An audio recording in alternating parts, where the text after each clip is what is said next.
श्री अनुराग ठाकुर जी। धन्यवाद सभापति महोदय। मैं आपका आभार प्रकट करता हूँ अपने पार्टी का, जिन्होंने मुझे बोलने का अवसर दिया। मैं बधाई देता हूँ श्रीमती निर्मला सीतारमण जी को, माननीय वित्त मंत्री जी को, जिन्होंने 7वां लगातार बजट दिया है। ये केवल केंद्रीय बजट नहीं, ये जन भावनाओं का बजट है, इसलिए मैं उनको बहुत बहुत इसके लिए बधाई देता हूँ। अगर आप बजट की ओर देखेंगे, इसकी भूरी भूरी प्रशंसा सब तरफ से हुई, लेकिन एक नेता ने यहाँ खड़े होकर जिस तरह से पहले कटाक्ष किया कमल पर, ना जाने कमल से उनको क्या विरोध है, लेकिन कमल के लिए, कमल का अगर शब्द का प्रयोग राजीव नाम के लिए भी किया जाता है, कमल के फूल को अगर राजीव कहेंगे तो वो भी है, लेकिन कहीं ना कहीं कमल को बुरा दिखाने का प्रयास किया गया। अरे भाई, ये बात सही है कि हमारा चुनाव चिन्ह कमल का फूल है और जनता ने तीसरी बार लगातार हमें सत्ता में बिठाने का काम किया है, लेकिन केवल ये कमल का फूल नहीं, इन्होंने अपमानित कुछ और करने का काम भी किया और मैं उसका थोड़ा उल्लेख यहाँ पर जरूर करना चाहता हूँ। ये कमल, इससे जुड़ा हुआ नाम राजीव भी है, और राजीव आप जानते हैं किसका नाम है, आप सब जानते ही हैं। तो क्या उनको भी बुरा समझते? क्योंकि इन्होंने राजीव को हिंसा के साथ जोड़ने की बात कही, कमल को हिंसा के साथ जोड़ने की बात कही। लेकिन मैं कहना चाहता हूँ, माँ लक्ष्मी का आसन भी कमल है, हमारा राष्ट्र पुष्प भी कमल है, और जिस पद्मासन मुद्रा में सिंधु सभ्यता में भगवान शिव की पशुपति नाथ के रूप में मूर्ति मिली थी, लोकमान्य तिलक पद्मासन मुद्रा में ही समाधिलीन हुए थे। आप कहते हैं कमल के चारों तरफ हिंसा है। आप कमल का अपमान नहीं कर रहे, आप बल्कि महायोगी भगवान शिव, भगवान बुद्ध और लोकमान्य तिलक जैसे महापुरुषों का अपमान कर रहे हैं। इसलिए अगली बार कमल के बारे में बोलने से पहले थोड़ा सोच कर बोलिए कि आप किस किस का अपमान कर रहे हैं। और केवल रील के नेता मत बनिए, मीम्स आपकी खूब बनती है। रियल नेता बनने के लिए सच बोलना पड़ता है। और सर, कुछ लोग एक्सीडेंटल हिंदू हैं और महाभारत का ज्ञान भी एक्सीडेंटल है। और उस नेता के अलावा और कौन नहीं जानता कि महाभारत में अभिमन्यु का वध 7 महारथियों ने मिलकर किया था। जयद्रथ, दुर्योधन, दुशासन, कर्ण, द्रोणाचार्य, कृपाचार्य और शकुनी। लेकिन राहुल जी ने कभी महाभारत, शायद, अब मुझे तो पता नहीं, पढ़ा भी नहीं, पर देखा भी नहीं होगा शायद सर, मुझे लगता है अंकल सैम ने लिख कर दिया होगा, अंकल सोरोस ने लिख के दिया होगा, कहीं से पर्ची बनकर आई होगी और कूल डूड बनने का प्रयास किया होगा। मैं इतना ही कहूँगा, कल जो चक्रव्यूह में फंसाने की बात कर रहे थे, वो कर्ण को करना कह रहे थे, कृपाचार्य जी को कृपचाय बोल रहे थे। चलिए छोड़िए उसको। अध्यक्ष जी, कल तो ऐसा लग रहा था सदन के अंदर महाभारत पर इतना सारा ज्ञान दिया गया कि एक समय ऐसा लगा BR चोपड़ा के महाभारत के धारावाहिक का संगीत गूंजने लगा हो। और कहीं ना कहीं उन्होंने एक बार महाभारत पढ़ने के लिए फिर प्रेरित किया। मगर इस बार महाभारत पर मैंने एक नई पुस्तक पढ़ी, जो उनकी पार्टी के विद्वान सांसद, जो इस सदन के सदस्य भी हैं, उन्होंने लिखी है, और उस पुस्तक का नाम है the great Indian novel. Rahul ji को अगर महाभारत और चक्रव्यूह के विषय में विस्तृत जानकारी लेनी है तो अपने उस सांसद से वो संपर्क कर सकते हैं। और मैं बताऊंगा, शशि थरूर जी ने, शायद वही राहुल गांधी जी को बता दें या बताएंगे, नहीं तो मैं बता देता हूं कि आपने महाभारत और भारत के स्वतंत्रता संघर्ष को मिलाकर जो उपन्यास लिखा है, उसके पात्र कौन कौन हैं। इस उपन्यास में धृतराष्ट्र के रूप में किस नेता को दिखाया गया है, कौरव किस पार्टी को कहा गया है, इस उपन्यास में प्रिय दुर्योधनी कौन है। जब राहुल जी को इसका पता चलेगा तो मुझे लगता है कहीं ना कहीं शशि थरूर जी पर कार्रवाई ना हो जाए। लेकिन क्या है साहब, ये लोग तो संविधान दिखाते थे, पढ़ते नहीं थे। मैंने उस दिन पूछ लिया कितने पन्ने होते, तो वो भी नहीं बता पाए। मैंने उसके बाद पूछा कि ये जो आप संविधान की कॉपी लेकर चलते हो, इसका प्रीफेस पढ़ा है, इसका फॉरवर्ड पढ़ा है, इसकी प्रस्तावना किसने की है। के वेणुगोपाल जो सॉलिसिटर जनरल इनकी सरकार के समय भी रहे होंगे, सीनियर एडवोकेट हैं, या गोपाल शंकर नारायण जो सीनियर एडवोकेट हैं, उन्होंने उसकी प्रस्तावना की थी और प्रस्तावना में लिखा था कि कैसा काला अध्याय वो इमरजेंसी का समय था। और ये संविधान जो डॉक्टर BR अम्बेडकर जी ने दिया, अगर ये नहीं दिया होता तो आम जनमानस को अपने अधिकारों का पता भी नहीं लगता। लेकिन इन्होंने तो उसको पढ़ा ही नहीं था, लेकिन केवल कॉपी दिखा रहे थे इतने दिनों से साहब। ऐसे ही महाभारत पर भी ऐसी हालत लग रही है। और मुझे लगता है, और नहीं तो गूगल दादा तो थे, इनसे पूछ लेते आप क्या करते हो साहब, साथ में कुछ बताया करो। सर, इस उपन्यास के, माननीय सभापति जी, इस उपन्यास के मुताबिक जिस पार्टी के सर्वे सर्वा आप हैं, उस उपन्यास के वही कौरव पार्टी है। मैं अपनी तसल्ली के लिए कुछ पंक्तियों को यहाँ उद्धृत कर देता हूँ। मैं कोट कर रहा हूँ सर, पेज नंबर 245 से। The India of which Dhritarashtra assumed the leadership on 15th August 1947 had just been through a cathartic process of regeneration, another stage in this endless cycle. अब 15 अगस्त 1947 को प्रधानमंत्री के रूप में मोदी जी तो नहीं थे, और ये कह रहे हैं कि जिन्होंने 15 अगस्त 1947 को उस समय वो सत्ता ली थी, वो धृतराष्ट्र थे। तो धृतराष्ट्र किसको कहा गया? धृतराष्ट्र को किसको कहा गया? अब आपने मुझे बांध रखा है। कल स्पीकर ने कहा है, स्पीकर महोदय ने कहा कि उस समय के लोगों का नाम नहीं लेना। तो प्रथम प्रधानमंत्री जी को धृतराष्ट्र मैंने नहीं कहा, इनके अपने ही सांसद ने अपने ग्रेट इंडियन नॉवल में कहा है। शशि थरूर जी कहाँ हैं? कहीं छिप तो नहीं गए? आज शो कॉज हो सकता है। फिर देखिए प्रिय दुर्योधनी और धृतराष्ट्र के विषय में क्या लिखा है। I quote from page 293। In Delhi blind Dhritarashtra ruled with pride Duryodhan by his side and he pledged the nation not so much to the gas and hot water of his Fabian preceptors, but to smoke and steam of the modern industrial revolution. Their ancestors had denied this country. Sir, ये सबको पता है कि इस देश के एकमात्र Fabian Samajwadi कौन थे, और ये फैबियन समाजवादी कौन थे उसके बारे में किसी और ने नहीं, आपके ही सांसद ने लिखा है। अरे वाह, इसमें तो आगे इमरजेंसी की चर्चा भी है, और जिसे इंदिरा गांधी जी ने थोपा था। और इमरजेंसी के लिए शब्द का उपयोग किया है। स्वागत दादा, you are not Shashi Tharoor please. ये देश इनकी यातनाओं का सर भुगत भोगी रहा इमरजेंसी के समय, और वो काला खंड, वो काला अध्याय वो देश कभी भूल नहीं पाएगा, जिसने देश के लोगों को कठिन शब्द इमरजेंसी के बारे में भी बताया। सर, तो हम चर्चा कर रहे थे द ग्रेट इंडियन नॉवल के अध्याय 7th बुक की, जिसमें प्रिय दुर्योधनी और उनके प्रिय पात्र शकुनी शंकर डे देश में आपातकाल लगाने की योजना बना रहे थे।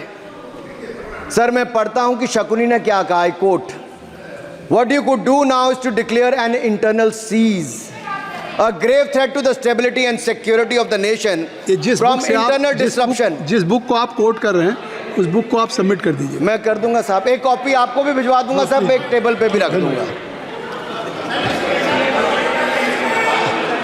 what you could do now is to declare an internal cease, a grave threat to the stability and security of the nation from internal disruption. No one has ever defined the permissible procedures under an internal cease, which leaves it to more or less up to us to define them, Shakuni added. And the next, sir, from page 366, I quote, not to mention censorship of the press. Press hai?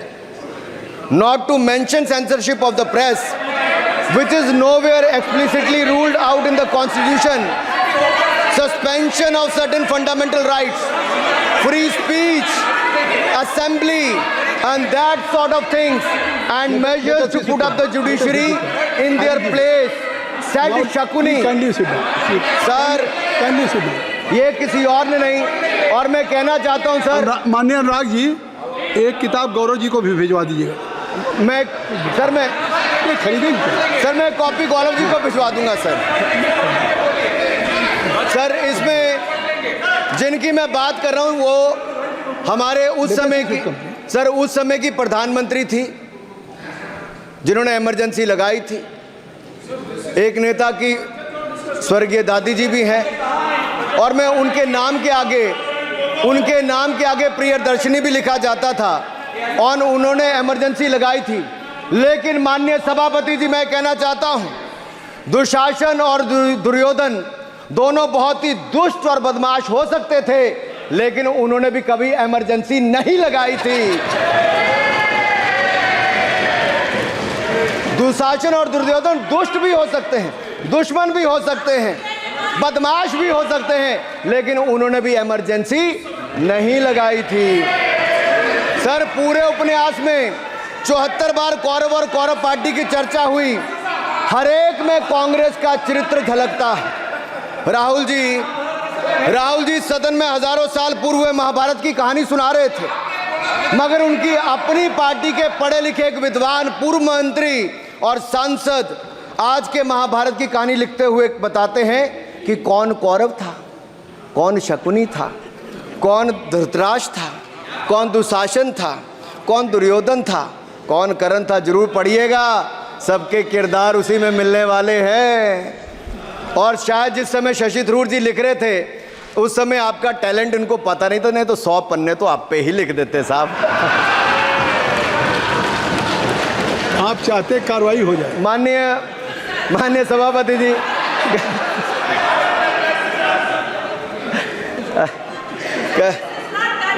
कल जब राहुल गांधी जी चक्रव्यूह पर बहुत ज्ञान दे रहे थे, तो पीछे दो लोग, कुमारी शैलजा जी और दीपेंद्र जी, बैठकर मुस्कुरा रहे थे। अब शायद राहुल जी वो पीछे हंस तो रहे थे, लेकिन आप एक बात जरूर कर लीजिए,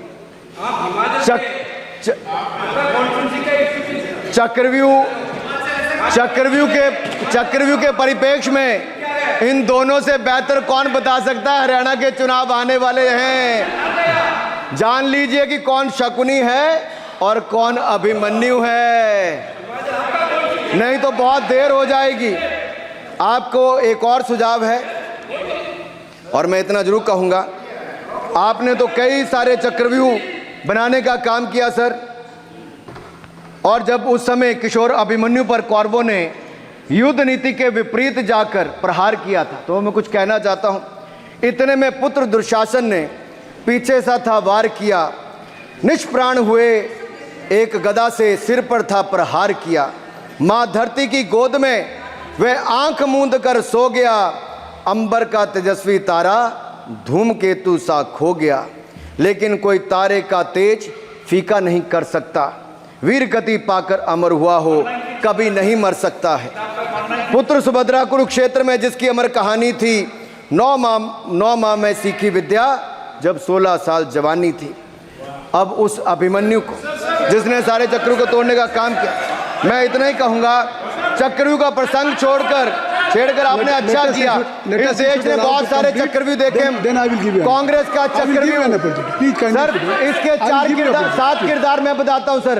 पहला कांग्रेस, दूसरा पंडित नेहरू, सर नाम लेने के लिए मना किया, मैं दूसरी तरह से बोलता हूं। पहला कांग्रेस, दूसरे पहले प्रधानमंत्री NG, फिर तीसरा किरदार आईजी पूर्व प्रधानमंत्री, चौथा RG1 उस समय के प्रधानमंत्री, पांचवा SG, छठवां RG2 और सातवां आप सब जानते ही हैं। आप समझदार हैं, समझ गए होंगे। सर पहले चक्रव्यूह ने देश को विभाजन कराया, पहले चक्रव्यूह ने देश का विभाजन करवाया, और दूसरे जो NG उन्होंने देश को कश्मीर की समस्या दी और चीनियों को भारत की भूमि सौगात में दी, चीनियों को भारत भूमि सौगात में दी।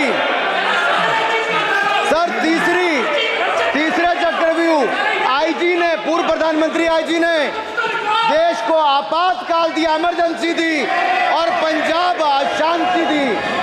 में अशांति दी। चौथे जो RG1 है, RG1 ने बोफोर्स दिया और सिखों का निस्सहार किया। पांचवें जो ऐसी हैं, उन्होंने सनातन धर्म परंपरा के प्रति नफरत का नैरेटिव बनाया, 12 लाख के करोड़ के घोटालों को संरक्षण प्रदान किया, देश की आर्थिक अर्थव्यवस्था को भंवर जाल में फंसाया। और छठे ठहरे आप, जिन्होंने पिछले 15 सालों में देश की राजनीति, संसदीय परंपरा और संस्कृति को इतना नुकसान पहुंचाया जितने कि ये बाकी 6 मिलकर चक्रव्यूह एक साथ मिलकर भी नहीं कर पाए। और रही 7वीं, उनका मैं नाम नहीं लूंगा, मैं इतना ही कहूंगा सभापति जी, 7 चक्रव्यूह ने मिलकर देश को गरीबी, भूखमरी, आतंकवाद, कट्टरवाद जैसे अनगिनत दुष्चक्रों में फंसा दिया था। देश को हमने इन आपके दुष्चक्रों से बचाया है, आज़ाद कराया, और माननीय प्रधानमंत्री मोदी जी के नेतृत्व में विकास रथ को आगे बढ़ाया। आज दुनिया में भारत को 5वीं बड़ी अर्थव्यवस्था बनाया। आप जिस अभिमन्यु को घेरने की कोशिश पिछले 22 सालों से कर रहे हैं, गुजरात से लेकर दिल्ली तक, आपके योद्धा और आपकी सरकारें निपट गई, लेकिन आप उनको घेर पाए क्योंकि वो जनता के दिलों में बसे हैं। आज यहाँ 293 अभिमन्यु बैठे हैं, भले ही आपके पास करण जैसे धुरंधर हो, शकुनी जैसे कुटिल रणनीतिकार हो, धर्म हमारे साथ है, धर्म हमारे साथ है। भले ही आपके पास नारायणी सेना हो, लेकिन स्वयं भगवान कृष्ण हमारे साथ है, स्वयं भगवान कृष्ण हमारे साथ है। हमारे साथ श्री रघुनाथ तो किस बात की चिंता शरण में दिखाया। माननीय सभापति जी, हमारे साथ श्री रघुनाथ तो किस बात की चिंता शरण में रख दिया जब मात, तो किस बात की चिंता। हमारे साथ तो जनता रूपी रघुनाथ है और आगे भी रहने वाला है। आप देखिए, ये कल से हलवा बांटने की बात कर रहे थे। अध्यक्ष महोदय, झूठ के पैर नहीं होते, ये झूठ अक्सर कांग्रेसियों के कंधे पर सवार होकर सैर करते हैं, जैसे मदारी के कंधे। सर इसको देख लीजिए, माननीय सभापति जी, झूठ शब्द के बजाय आप असत्य कहें। झूठ असंसदीय है, उसको हम कार्रवाई का हिस्सा नहीं मानेंगे। असत्य कहें। माननीय सभापति जी, I have already given ruling, mister Venugopal ji, I have given ruling. माननीय सभापति, असत्य के पैर नहीं होते, असत्य के पैर नहीं होते, और ये असत्य अक्सर कांग्रेसियों के कंधे पर सवार होकर सैर करता है। जैसे मदारी के कंधे पर बंदर होता है, वैसे ही राहुल जी के कंधे पर झूठ का बंडल होता है।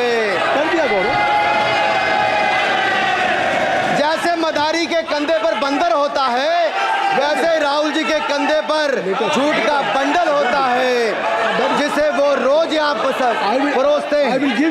ये बजट पर, सदन पर। माननीय सभापति जी, जिस व्यक्ति को बजट निर्माण की प्रक्रिया का पता ना हो, संसदीय कार्य में रुचि ना हो, मात्र अध्यादेश को फाड़ने का काम किया हो, उससे क्या अपेक्षा की जा सकती है। मैं पूछना चाहता हूँ, हलवा किसको मिला? मैं पूछता हूँ, हलवा किसको मिला? राहुल जी बताइए, हलवे की बात की थी, जीभ घोटाले का हलवा किसने खाया? वो फोर्स घोटाले का हलवा किसने खाया? अंतरिक्ष देवास घोटाले का हलवा किसने खाया? नेशनल हेराल्ड के घोटाले का हलवा किसने खाया? सबमरीन घोटाले का हलवा किसने खाया?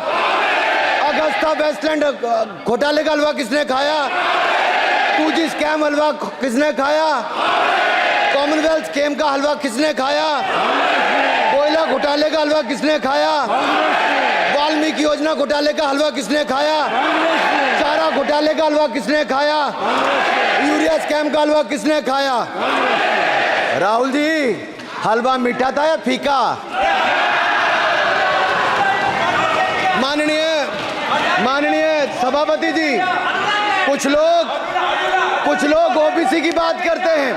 मैं ये कहता हूं, इनके लिए ओबीसी है। गौरव सुनिए, गौरव बड़ा इंपॉर्टेंट है। आप kindly address to the chair. माननीय सर, इनके लिए ओबीसी का मतलब है only for brother in law commission, only for brother in law commission.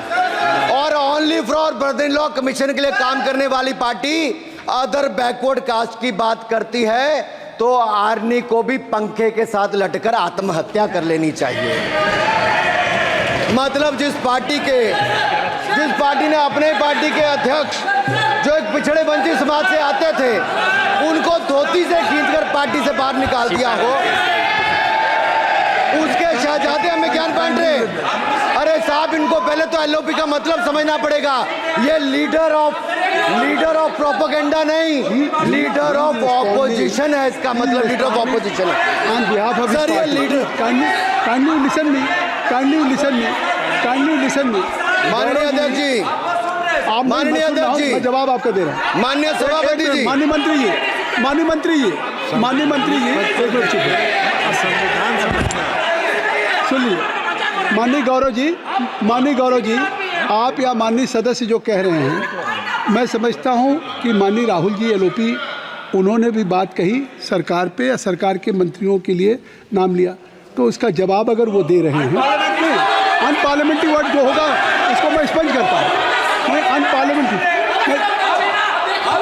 नहीं, उन्होंने झूठ कहा था, मैंने उसको स्पंज कर दिया। झूठ कहा था उन्होंने, मैंने स्पंज कर दिया।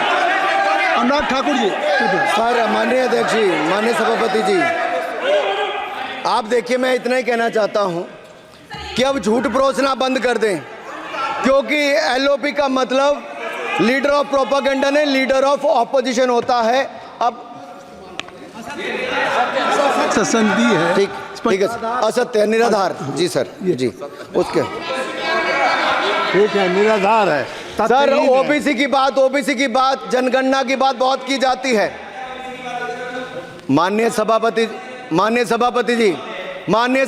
जी, जिसकी जात का पता नहीं वो गणना की बात करता है।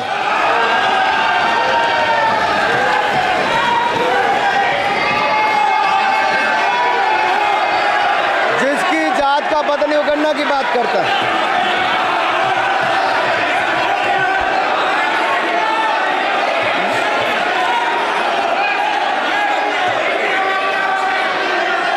माननीय सभापति जी,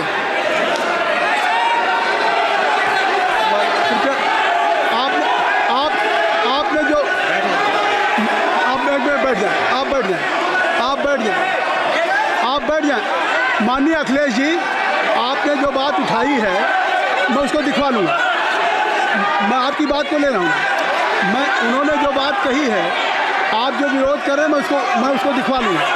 आपने जो बात कही उसको मैं दिखवा लूँगा। अनुराग जी, माननीय सभापति जी, कृपया आप लोग बैठ जाएं। आप बैठ जाएं। आप बैठ जाएं। ठीक है। Gaurav ji,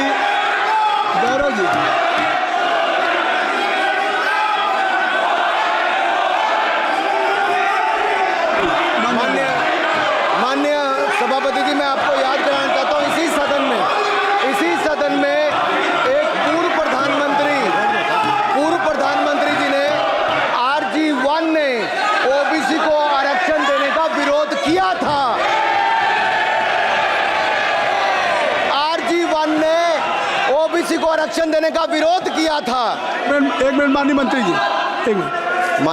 leader of opposition बोलना चाहते हैं, आप लोग बैठ जाएं। माननीय मंत्री जी की स्पीच, माननीय अनुराग जी की स्पीच खत्म हो जाए। बैठे बैठे आप लोग बैठ जाएं।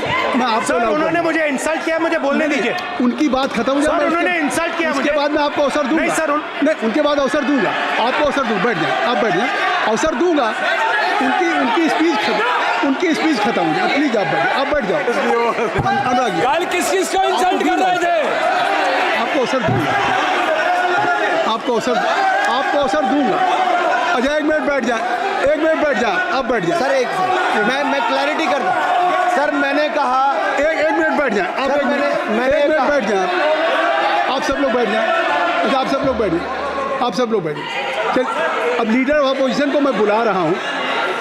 अब ये पर is it fair if I am allowing to your leader of opposition, is it fair? फिर मैं उनको बुला लूँगा। नहीं तो मैं आपको बुला रहा हूँ तो पहले बैठ जाएं। पहले लोग बैठ जाएं। पहले बैठाइए सर। सब लोग बैठ जाएं। पहले सब लोग बैठ जाएं तब मैं आपको अलाउ करूँ। सब बैठ जाएं, मैं आपको अलाउ करूँ। मैं आपको अलाउ करूँगा, सब बैठ जाएं। मैं अलाउ करूँगा। आप मेरी बात सुन नहीं पा रहे। मैं आपको अलाउ करूँगा, पहले सब बैठ जाएं। हाउस इन ऑर्डर होगा। गौरव जी, आप भी बैठ जाएं। मैं लीडर ऑफ अपोजिशन को अलाउ कर दे रहा हूँ। अगर आप ये कह रहे हैं कि हमें इंसल्ट किया गया, मैं बिल्कुल आपको अलाउ कर रहा हूँ। सर दीजिए, सर बोलने दीजिए। सर मैं आपको बोलने दीजिए। सर ऐसा नहीं बोल सर रहा। बोलने दीजिए। सर मैं आपका नाम तो लूँ। राहुल गांधी जी। स्पीकर सर, देखिए, जितना मेरा आप लोग इंसल्ट करना चाहते हैं, आप खुशी से करिए, आप रोज करिए, मगर एक बात मत भूलिए, जाति जनगणना को हम यहां पास करके दिखाएंगे। धन्यवाद। जितना इंसल्ट करना करिए, मैं खुशी से लूंगा।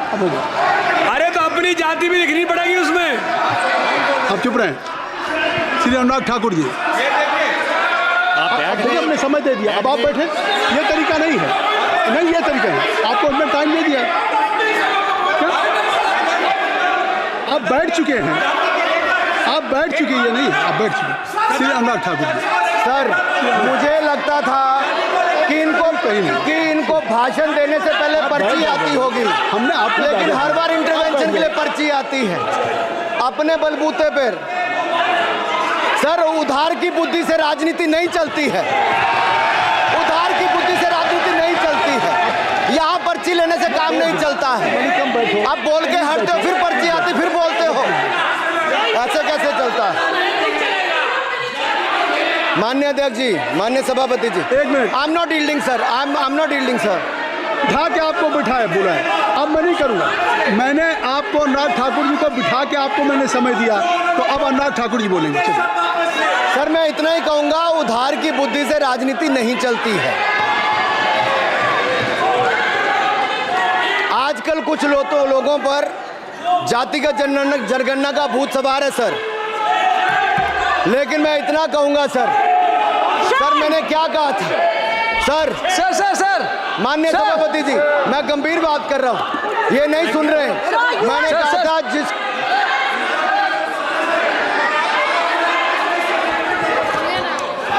ठाकुर टैगोर प्लीज। माननीय सभापति जी, I have already given an माननीय सभापति अपॉर्चुनिटी जी, टू राहुल गांधी जी अपनी उन्होंने he has express his feeling जो उनको था। नहीं, आप बेल से बाहर आ जाए, कृपया आप बेल से आ जाएं। फिर मैं उनको फिर समय दे दूंगा।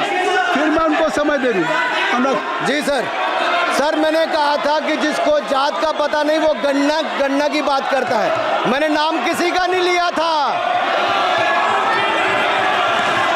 सर, नाम तो किसी का नहीं लिया था।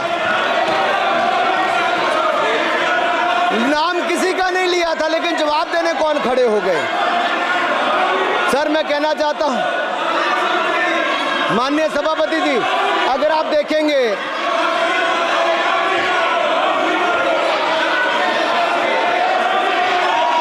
मैंने अनुराग जी को बिठा के मैंने माननीय राहुल गांधी को समय दिया। मैंने अनुराग ठाकुर जी को बिठा के, तो कृपया आप लोग जब एलओपी को टाइम मिल गया तो आप सदन में व्यवधान नहीं। अब फिर बोलना चाहते हैं आप? खड़े हो जाइए। आप फिर बोलना चाहते हैं, खड़े हो जाइए। चलिए खड़े हो। अब आप लोग जाइए बिल से बाहर। LOP please, LOP I am giving. तो आप बिल से तो जाइए। सर स्पीकर सर, अगर मैं आपके एलओपी को टाइम दे रहा हूं तो आप ये क्या मतलब? माफी मांगे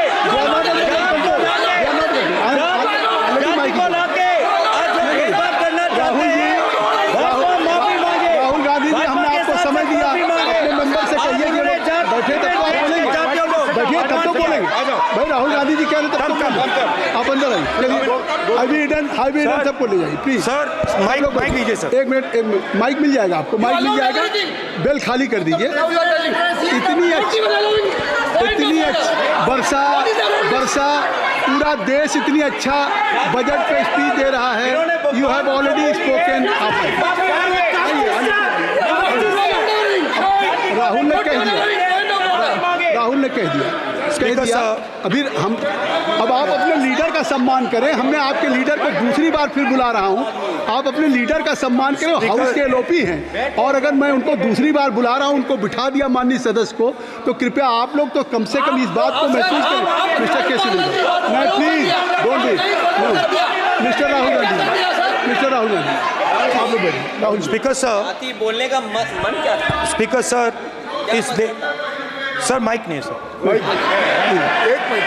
माइक यहाँ से नहीं जाता। स्पीकर सर, मैं नाम जो ले भी लूंगा, माइक आ जाएगा। स्पीकर सर, जो भी इस देश में दलितों की, आदिवासियों की, पिछड़ों की बात उठाता है, जो भी उनके लिए लड़ता है, उसको गाली खाना ही पड़ता है। और मैं ये सब गालियां खुशी से खाऊंगा, क्योंकि महाभारत की बात हुई तो महाभारत में अर्जुन को सिर्फ मच्छी की आंख दिख रही थी, उसी प्रकार मुझे सिर्फ मच्छी की आंख दिख रही है। जाति जनगणना हम करा के दिखाएंगे। खत्म। आपको जितनी गाली देनी है आप दीजिए, हम खुशी से लेंगे। धन्यवाद। गौरव, धन्यवाद। श्री अनुराग ठाकुर जी, गौरव जी, नहीं गौरव जी, आप देखिए, गौरव जी आपको हमने समय दीजिए। खत्म हो जाएगा सर। श्री राहुल गांधी, खत्म हो जाएगा सर। श्री राहुल गांधी प्लीज। राहुल गांधी जी, ये तय कर ली। मुझे जब आप चाह रहे हैं, मैं आपको बोलने का अवसर दे रहा हूं। हाँ सर, तो कम से कम गौरव जी आपके बोलने के बाद ऐसी परिस्थिति न क्रिएट करें कि सदन को चलाने की जिम्मेदारी जितनी सत्ता पक्ष की है उतनी प्रतिपक्ष भी है। अनुराग ठाकुर जी ने मुझ पर गाली दी है। नहीं, कोई बात मुझे सर बोलने दीजिए सर। मुझे उनको बोले सर अनुराग ठाकुर जी ने मुझे इंसल्ट किया है, मगर मैं अनुराग ठाकुर जी से कोई माफ़ी नहीं चाहता हूं। मुझे कोई माफ़ी की ज़रूरत नहीं है। मैं लड़ाई लड़ रहा हूं। जितनी आपको गाली देनी है मैं आपसे कभी माफ़ी नहीं मांगूंगा। मुझे आपकी माफ़ी नहीं चाहिए। राहुल गांधी जी, मैं चेयर पे हूँ और चेयर का काम है कि अगर कहीं भी कोई असंसदीय या किसी को गाली दी गई तो मैं उसको देखूंगा, मैं उसको कार्रवाई निकालूंगा, मिस्टर के उसको निकलवाऊंगा। ठीक है, आप नहीं कर रहे हैं, लेकिन अगर दी है तो मैं उसको कार्रवाई का हिस्सा दिखवा के उसको स्पंज करूंगा। ठीक, आपने कह दिया।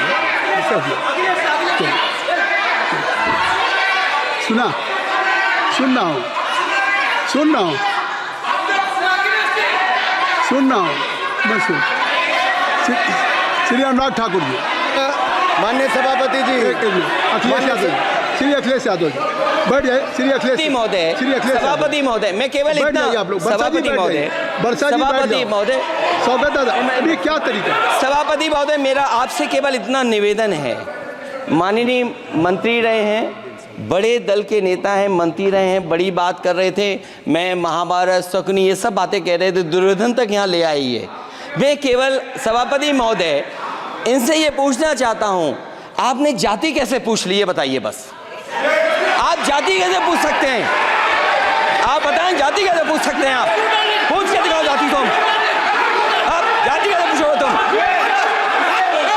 कैसे पूछोगे जाति? आप बैठ। नहीं, जाति नहीं पूछ सकते आप। आपने कह दिया ना, अब आप हमारी जाति नहीं पूछ सकते। आप हमारी व्यवस्था सुन लें, आप मेरी व्यवस्था सुन लें। कोई सदन में किसी की जाति नहीं पूछेगा। अनुराग ठाकुर जी, मैंने उसको स्पष्ट कर दिया। नहीं, श्री अनुराग ठाकुर जी, माननीय सभापति जी, बात है। माननीय सभापति जी, उस समय के प्रधानमंत्री स्वर्गीय आरजी वान जी ने यही कहा था कि ओबीसी के आरक्षण का विरोध करता हूं। ये तो सदन में है। आरजी वान ने कहा था कि मैं ओबीसी को आरक्षण का विरोध करता हूं। अब ये तय करें कि वो सही थे या ये सही हैं, और आपकी पार्टी गलत थी कि आप गलत हैं, और वो पिछड़ा विरोधी थे कि आप पिछड़े के पक्ष में हो। और उस समय की पूर्व प्रधानमंत्री आईजी ने कहा था कि जात पर ना पात पर। अभी मैंने तो कहा नहीं सर, उस समय कहा गया था। और इसी तरह से ही कृपया अपना भाषण संक्षिप्त सर, करें। मंडल आयोग की रिपोर्ट हो, काका कालेलकर की रिपोर्ट हो, इस पर कौन वर्षों तक बैठा रहा सर? जवाब देना होगा इनको, कौन देगा जवाब? अगर उस समय उसको लागू कर दिया होता तो आज ओबीसी के अधिकारी भी ज्यादा होते, बाकी भी होते। और यही नहीं सही, इन्होंने दलित के साथ, आदिवासी के साथ, ओबीसी के साथ विरोध किया। ओबीसी कमीशन को तो संवैधानिक दर्जा भी नहीं दिया। अगर संवैधानिक दर्जा दिया तो मोदी सरकार ने आकर दिया है, माननीय अध्यक्ष जी। और मैं इस सदन के लिए पढ़ देता हूं सर। नेहरू जी ने 1961 में आरक्षण के विरुद्ध में लिखा था, I quote, I react strongly against anything which leads to inefficiency and second rate standards. I want my country to be a first class country in everything. The moment we encourage the second rate we are lost, I unquote. ये किसने कहा? देश के पहले प्रधानमंत्री ने कहा। आप उससे सहमत हो कि नहीं सहमत हो बताइए? माफी मांगोगे उसके लिए कि नहीं मांगोगे? कृपया चेयर को आप एड्रेस करें। आप चेयर को एड्रेस करें अनुराग जी। सर मैं इतना ही कहूंगा और समाप्त करें। लहजे में बदजुबानी, चेहरे पर नकाब लिए फिरते हैं वो, जिनके खुद के बही खाते बिगड़े हैं, वो हमारे हिसाब लिए करते हैं। बहुत बहुत धन्यवाद। नहीं सर, मेरे एक मिनट सर, मैं एक बात क्लियर कर दूं सर। मैंने किसी का नाम लेकर नहीं कहा, लेकिन कोई अपने आप क्यों खड़ा हुआ? मैंने किसी का नाम नहीं लिया था। आप रिकॉर्ड चेक कीजिए सर, आप रिकॉर्ड चेक कीजिए। और सर ये सारी बातें अगर आप देखेंगे, सबका साथ सबका, मैं रिकॉर्ड दिखवा लूंगा। आप दिखाइए सर। सबका साथ सबका विकास हमने किया सर। अगर अल्पसंख्यक के रूप में अगर किसी को राष्ट्रपति बनाया गया तो कलाम साहब को अटल बिहारी वाजपेयी जी की सरकार में बनाया गया। रामनाथ कोविंद जी को एससी समाज से आते थे, राष्ट्रपति बनाया गया तो मोदी जी की पहली सरकार में बनाया गया। एक महिला ट्राइबल को अपनी क्षमता के आधार पर अगर देश का राष्ट्रपति बनाया गया तो द्रौपदी मुर्मू को हमारी सरकार को। अगर ओबीसी प्रधानमंत्री है तो आज माननीय प्रधानमंत्री मोदी जी। आज सबसे ज्यादा मंत्री एससी एसटी ओबीसी है तो हमारी सरकार में सर मैं इतना ही कहूंगा। समाप्त करें सर, मैं 2 मिनट में खत्म। Sir 2 minute sir. MSP sir, ये एमएसपी की बात कर रहे थे सर। एमएसपी कौन लाया? एमएसपी सर 61 के युग में, उस समय के पहले प्रधानमंत्री जी ने लाए, लेकिन इन्होंने उसको गारंटी क्यों नहीं दिया भाई? 61 के बाद 66 में आप लाए। आप इतने सालों तक क्या करते रहे? क्यों नहीं आपने प्रावधान उसका किया? सर दूसरा मैं कहना चाहता हूं, कर्नाटक में 1200 किसानों की आत्महत्या की। 1200 किसानों ने गए आप मिलने के लिए। कितने एससी एसटी ओबीसी थे? कितने एससी एसटी ओबीसी थे? सर वहां के ओबीसी का पैसा, एससी एसटी का पैसा, उनका बजट 34% कर्नाटक में खत्म करके अलग कर दिया गया। पूछा आपने क्या उनसे? कौन किया? और सर यही नहीं, मैं पूछता हूं सर मैं पूछता हूं इनमें से सर। अब आप संक्षिप्त समाप्त करें। आप समाप्त सर एक मैं कहना चाहता हूं सर आप देखिए ओबीसी के लिए आज ओबीसी का कोटा खत्म करके अगर मुसलमान को आरक्षण देने की बात कोई करता है तो आपकी आंध्र कर्नाटक आपके कहने पर वो लोग करने की बात करते हैं। आप यहाँ पे ओबीसी की बात करते हो सर। माननीय सभापति जी, मैं एक बात और कहना चाहता हूँ यहाँ पर। एक बात सर, अग्निवीर की बात कही गई और अखिलेश यादव जी ने मेरा नाम लेके कहा। सर मैं हिमाचल प्रदेश से आता हूँ, बहुत छोटा राज्य, 70 लाख की आबादी है सर। देश में कारगिल के समय सबसे ज्यादा शहादत दी तो हिमाचल के वीर सपूतों ने दी। समाप्त करो बात आप। 4 परमवीर चक्र विजेता हुए, 2 हमारे यहाँ से हुए। 1 रैंक 1 पेंशन ये बात सदन में आ 40 साल चुकी। तक इन्होंने आप ही दी। द्वारा आ चुकी सर थी। अगर दी तो प्रधानमंत्री नरेंद्र धन्यवाद। मोदी जी ने बहुत-बहुत आकर दी। बहुत-बहुत और ये नहीं सर, अग्निवीर योजना में 100% एम्प्लॉयमेंट की गारंटी है और हमारी 100%। सर एक बात अंत में लास्ट बात कह रहा हूँ सर, ये लास्ट है सर, मैं एक बात ये आखिरी बात कह रहा हूँ सर, युवाओं के लिए बजट में बहुत कुछ है, नौकरी से लेके इंटर्नशिप से लेके बाकी सब। मैं निर्मला जी को और प्रधानमंत्री जी को बहुत बहुत उसके लिए बधाई देता हूँ। सर स्पेस सेक्टर के लिए 1000 रुपये वेंचर कैपिटल फंड भी दिया गया। सर जिस देश में स्पेस के नाम पर शायद बहुत कम कुछ दिखता था, आज चंद्रयान मिशन की सफलता के कारण दुनिया का पहला देश भारत बना है। सर यही नहीं सर, इनके समय हेमराज का गला रेत कर ले गए थे, वापस नहीं लाए थे, हमने सर्जिकल स्ट्राइक करके अपनी सेना को मजबूत किया सर। डॉक्टर प्रदीप, स्टार्टअप में सर हम नंबर 1 बने। सर आखिरी लाइन है सर 30 सेकंड सर, आखिरी लाइन सर, ये कहते हैं देश में डर का माहौल। सर मैं इतना ही कहूंगा, डर का माहौल है अपराधियों में, डर का माहौल है भ्रष्टाचारियों में, डर का और भय का माहौल है देशद्रोहियों में, अधर्मियों में, कुकर्मियों में, और सबसे ज्यादा डर का माहौल है देश के दुश्मनों में सर, देश के दुश्मनों में। सर अंत में मैं इतना ही कहूंगा कि माननीय निर्मला जी ने 7वां बजट तो लाए, ये जन भावनाओं का बजट है जिसका पूरा सदन पूरी प्रशंसा करता है और इनको माननीय प्रधानमंत्री जी को बहुत बहुत बधाई। शशि थरूर जी, I just want to point out, sir, that under rule 353, the honourable member has no business taking my name repeatedly without providing notice, sir. And the notice was not given.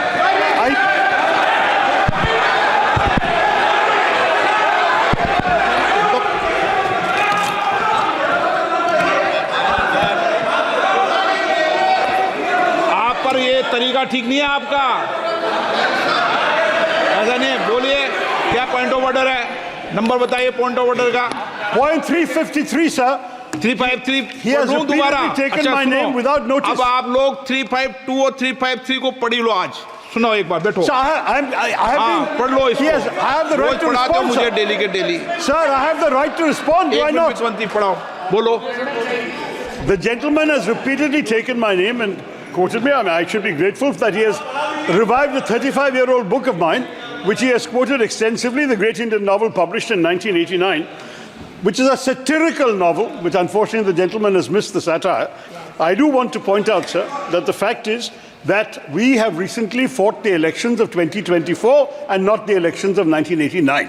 So that's the first point, is to understand the context in which this has been written. Second, and more important, sir, I think it's important to understand that whereas many things have been said in the course of writing novels, there are also many subsequent books I have written which he could have quoted where he may be somewhat less happy with the result. And thirdly, sir, as far as there are many people on that side of the fence who have said many things far more recently against their own party, which he should remember can also be quoted back at them. So I think at this point, sir, this is not a literary discussion. I'm grateful for this, but I don't believe this is the right way to proceed in this matter. Thank you, sir. Sir अगली बार नए novel का इस्तेमाल कर लेंगे sir.